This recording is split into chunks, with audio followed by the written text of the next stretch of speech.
GST, goods and service tax.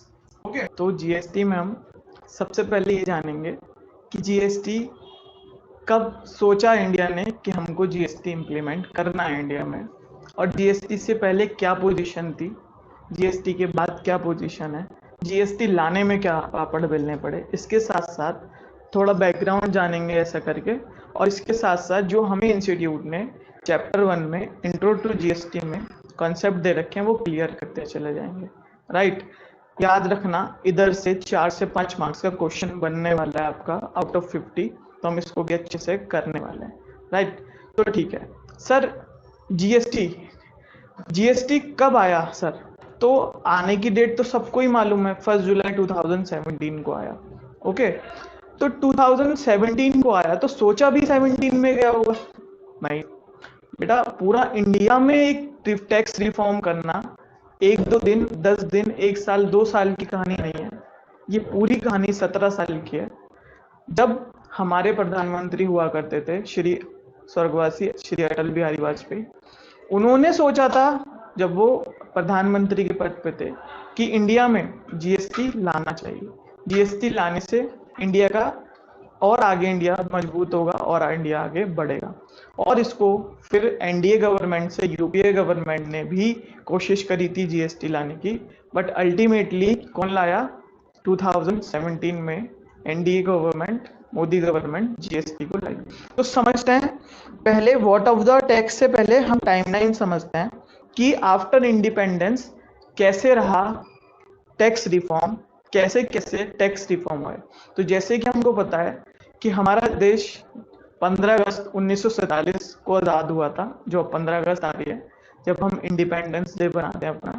ठीक, 1947 में आज़ाद होने के बाद सारे लॉ 1947 में एप्लीकेबल नहीं हुए। ओके, तो हमारे लॉज एप्लीकेबल हुए जब हमारा भारत का संविधान बना, और हमारा भारत का संविधान 1950 में बना। ठीक, 1950 में कॉन्स्टिट्यूशन बना, और कॉन्स्टिट्यूशन में लिखा गया कि 3 प्रकार के टैक्स होंगे। एक टैक्स होंगे जो सेंट्रल गवर्नमेंट लगाएंगी, एक टैक्स होंगे स्टेट गवर्नमेंट लगाएगी, और एक टैक्स होंगे जो सेंटर, स्टेट और लोकल अथॉरिटी मिलके लगाएंगी। ठीक, कैसे समझते हैं? जैसे कि आपको पता है हमारे यहाँ डुअल गवर्नमेंट सिस्टम है, डुअल फेडरल स्ट्रक्चर है हमारा। मतलब जैसे यूएस में क्या होता है, एक प्रेसिडेंट होता है, उसके ही चुनाव होते हैं। बट इंडिया में क्या होता है, एक प्रधानमंत्री, प्राइम मिनिस्टर के चुनाव अलग होते हैं, और एक स्टेट गवर्नमेंट, ठीक, जो कि योगी, अगर उत्तर प्रदेश की बात की जाए तो उनके चुनाव या इलेक्शन अलग होते हैं। तो डुअल गवर्नमेंट है, central government, state government. Right, okay. तो सेंट्रल गवर्नमेंट, स्टेट गवर्नमेंट दोनों को चलने के लिए पैसा चाहिए, और पैसा कैसा आएगा? तो सबसे मेजर पैसा आने का सोर्स गवर्नमेंट पे है टैक्सेस। ठीक, अगर गवर्नमेंट को जनता टैक्स देगी तो डेफिनेटली गवर्नमेंट पे पैसा आएगा। और जैसे कि कॉन्स्टिट्यूशन में भी लिखा है कि उस पैसे को वो सभी जन कल्याण के लिए वापस लगाएंगे। तो ऐसे ही 1950 में कॉन्स्टिट्यूशन बना, और उसका आर्टिकल, कॉन्स्टिट्यूशन में जैसे कि आपको पता है अनुच्छेद हिंदी में बोलते हैं और इंग्लिश में बोलते हैं आर्टिकल। तो आर्टिकल 246 बात करता है कि कितना हमारा लिस्ट होंगे टैक्सेस के लिए। तो फर्स्ट हमारा होगा लिस्ट 1, लिस्ट 2, लिस्ट 3। जैसे कि मैंने बोला लिस्ट 1 में लिखा गया सेंट्रल गवर्नमेंट के टैक्सेस क्या होंगे, लिस्ट 2 में लिखा गया स्टेट गवर्नमेंट के, और लिस्ट 3 में सेंटर प्लस स्टेट मिलके भी लगाएंगे। तो जैसे कि हमने पढ़ा आर्टिकल 246 में बोला गया 3 लिस्ट हैं, लिस्ट 1, लिस्ट 2, लिस्ट 3। लिस्ट 1 में बोला गया कि सेंट्रल गवर्नमेंट टैक्स कलेक्ट करेगा, लिस्ट 2 में बोला गया स्टेट गवर्नमेंट टैक्स कलेक्ट करेगा, और लिस्ट 3 में बोला गया सेंट्रल प्लस स्टेट मिलके टैक्सेस को कलेक्ट करेंगे और लेवी भी करेंगे। राइट, तो 1950 में बोल तो गया कि कैसे कैसे कौन गवर्नमेंट कहाँ पे लिख दिया कॉन्स्टिट्यूशन में कि टैक्स कलेक्ट करेंगे। बट 1950 के बाद आते आते 1956 तक एक मेजर इशू गवर्नमेंट के सामने आया। इशू क्या था, पहले इशू डिस्कस करते हैं। इशू ऐसा था कि मैं रेजिडेंट हूँ पंजाब का। राइट, मैं दिल्ली गया था किसी काम से, मुझे एक लैपटॉप पसंद आया दिल्ली में, मैंने दिल्ली में वो लैपटॉप खरीद लिया। तो लैपटॉप खरीदने पे दिल्ली गवर्नमेंट, जो केजरीवाल गवर्नमेंट है, उसने मेरे को सेल्स टैक्स लगाया, मतलब दिल्ली टैक्स लगाया, दिल्ली सेल्स टैक्स। बट जब मैं उस लैपटॉप को लेके पंजाब आया, ठीक।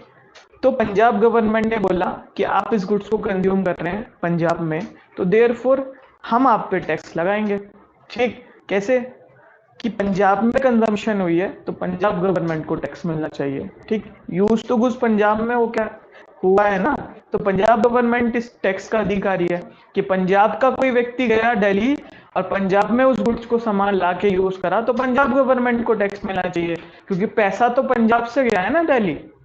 तो ऐसी इशू सेंट्रल गवर्नमेंट के पास गए और सेंट्रल गवर्नमेंट ने इन ईयर 1956 एक लॉ लाया जिसको बोला गया कि अगर टू स्टेट्स इन्वॉल्व होंगे किसी भी सेल्स में, तो वहां पे ना तो सेलर स्टेट और ना ही बायर स्टेट टैक्स लगाएगी। कौन लगाएगा? सेंट्रल गवर्नमेंट टैक्स लगाएगी। तो क्या बोला गया कि सेंट्रल गवर्नमेंट इस तरह की सिचुएशन डील करेगी। तो देखते हैं इन 1956 एक टैक्स लगा जिसे बोला गया CST, ठीक। CST का full form central sales tax. Sales tax पहले भी लगा था, बट कौन लगा रहा था? स्टेट गवर्नमेंट लगा रही थी, ठीक है। बट ऐसे इशू आने के बाद जहां दो या दो से ज्यादा स्टेट इन्वॉल्व हुए, वहां पे सेंट्रल ने बोला, सेंट्रल गवर्नमेंट ने, कि ये इशू को निपटाने के लिए आप दोनों ही टैक्स मत लगाओ, हम टैक्स लगाएंगे। कौन लगाएगा? Modi government, central government tax लगाएगी। तो इस सेल्स टैक्स को क्या बोला गया? Central sales tax in 1956। तो जब टैक्स सेंट्रल गवर्नमेंट ने लगाया है तो कौन सी लिस्ट में आएगा? बोलो। लिस्ट 1 में। यस, लिस्ट 1 में आया। तो लिस्ट 1 में एंट्री नंबर 92A डाला गया और बोला गया, क्या बोला गया? Central government has power to levy CST।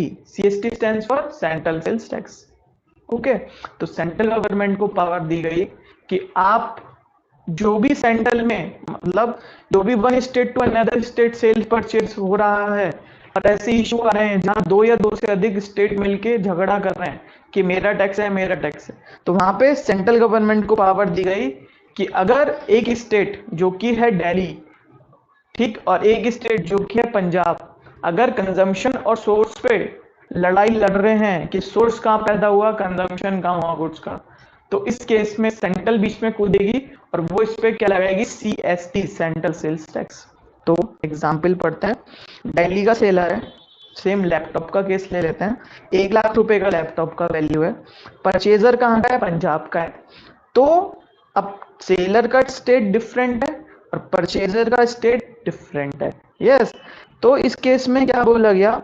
1956 onwards कौन टैक्स लगाएगा? Central government. तो सेंट्रल गवर्नमेंट ने CST लगाया 2%, कितना? 2000 रुपए, ठीक है। और ये किसको मिला? अल्टीमेटली सेंट्रल गवर्नमेंट को मिला। यस, अच्छा, 1956 से पहले क्या होता था सर? 1956 से पहले जिस स्टेट में माल बिका वो स्टेट टैक्स लगाती थी। कहाँ पे बिका? दिल्ली में बिका। मैं दिल्ली गया था ना लेने, हाँ, तो कौन सी स्टेट टैक्स लगाएगी? केजरीवाल स्टेट या दिल्ली गवर्नमेंट स्टेट, ठीक है। तो 1956 ऑनवर्ड्स ये इशू रिजॉल्व हुए। तो इसलिए मैंने बोला एक बार हम जर्नी देख लेते हैं GST से पहले क्या क्या रिफॉर्म्स आए, तो हमें GST बहुत आसान लगने लगेगा। अगर मैं डायरेक्टली GST पे पूछ जाऊं कि बॉस सप्लाई क्या है, बॉस गुड्स क्या है, बॉस ये क्या है, लेवी क्या होता है, तो आपको डिफिकल्टी के साथ साथ थोड़ा कहोगे यार मगध करवा दिया सर ने। तो अब आपको समझ में आया क्या क्या इशू थे 1956 में। तो 1956 में सेंट्रल गवर्नमेंट बीच में कूदी और बोला कि अगर दो स्टेट इन्वॉल्व होंगे और वो लोग कंजम्पशन और सोर्स स्टेट पर लड़ रहे हैं, तो उस केस में मैं पूछ जाऊंगी और मेरे को टैक्स दो, ना तो सोर्स को मिलेगा ना डेस्टिनेशन को मिलेगा। ओके, तो 90 आपका सेंट्रल गवर्नमेंट को टैक्स मिल गया। अच्छा सर, CST में क्या ऐसा भी था कि सेंट्रल गवर्नमेंट टैक्स को ले लेगी? अब तो ना तो केजरीवाल का फायदा हुआ और ना पंजाब गवर्नमेंट का फायदा हुआ, ठीक है। तो किसका फायदा हो गया? सेंट्रल गवर्नमेंट, मोदी को फायदा हो गया? नहीं बेटा, क्या होता था? प्रोपोर्शनेटली बेसिस पे सेंट्रल गवर्नमेंट स्टेट गवर्नमेंट को CST का क्रेडिट पास ऑन कर देती थी। बट CST आपके लिए एप्लीकेबल नहीं है, आपको GST पढ़ना है। केवल आपको टैक्स रिफॉर्म के लिए मैंने CST का कंसेप्ट बताया। एक कंसेप्ट और देख लेते हैं, ठीक, एक कंसेप्ट और देख लेते हैं। अच्छा, ये परचेज का है, तो समझते हैं क्या है। एक चीज स्टेट वाइज होता था। क्या होता था? State wise. जैसे पंजाब गवर्नमेंट क्या बोलती थी कि अगर आप परचेज कर रहे हो गुड्स तो आप पे टैक्स लगेगा। थोड़ा अनोइंग लग रहा होगा कि अगर आप परचेज करोगे तो भी टैक्स लगेगा। यस। तो क्या था? स्टेट गवर्नमेंट को पावर थी लिस्ट 2 में। यस। कौन से आर्टिकल में? आर्टिकल 246 लिस्ट 2 में बोला गया स्टेट गवर्नमेंट टैक्स लगा सकती है अपने एक्सपेंडिचर को मीट करने के लिए।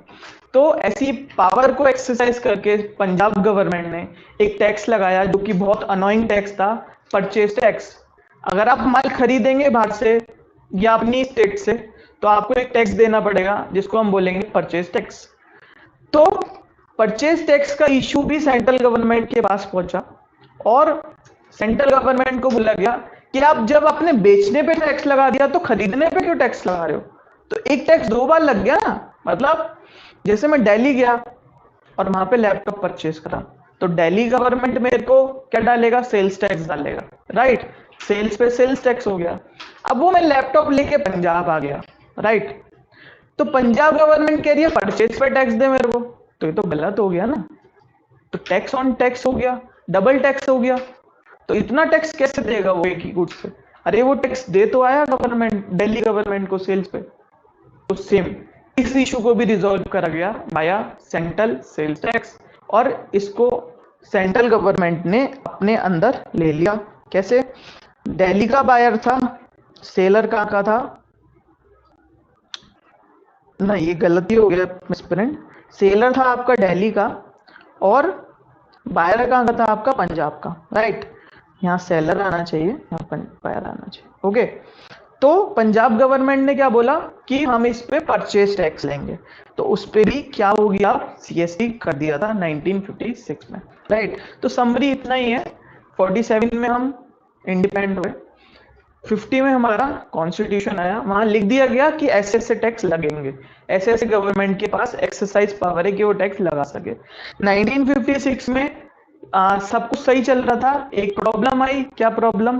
कि 2 स्टेट लड़ने लगी आपस में कि ये मेरा टैक्स है। एक स्टेट बोलने लगी कि मैंने बेचा है तो मेरा टैक्स है। एक स्टेट बोलने लगी मेरे यहाँ के व्यक्ति ने खरीदा है तो मुझे मिलना चाहिए, मेरे यहाँ से पैसा निकला है।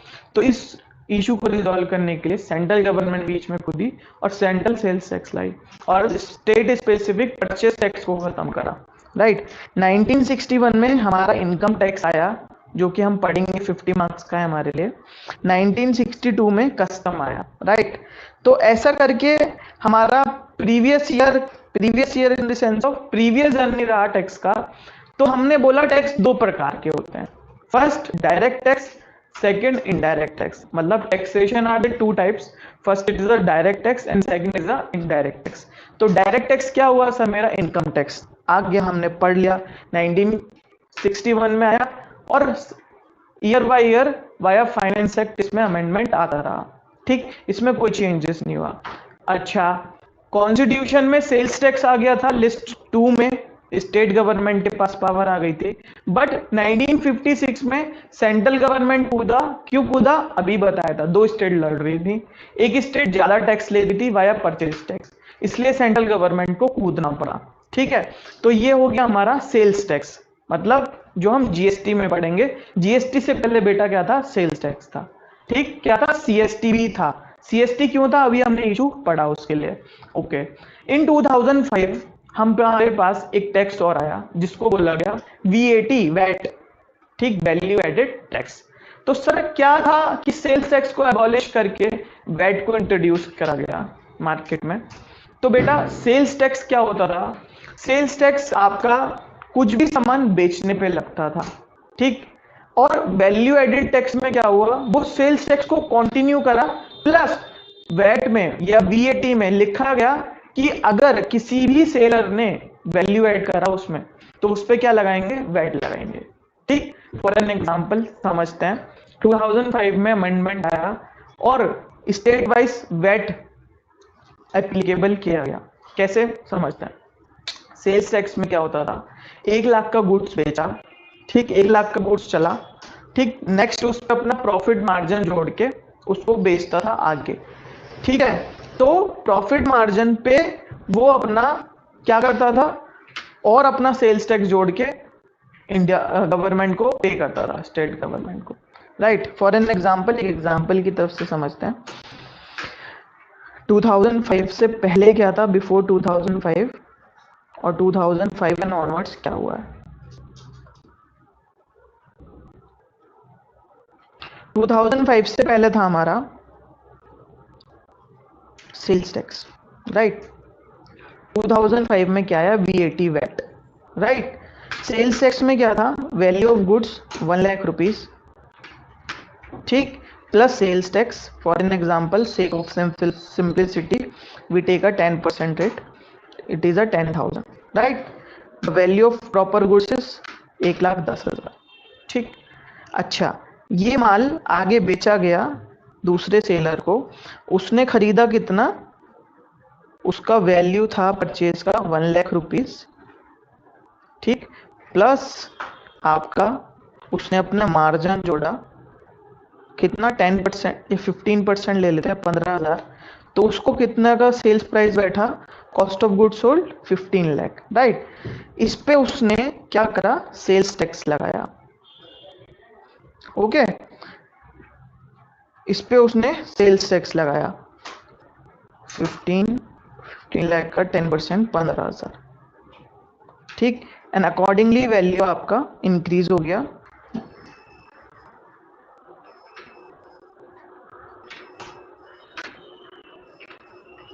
थोड़ा इशू है इसमें,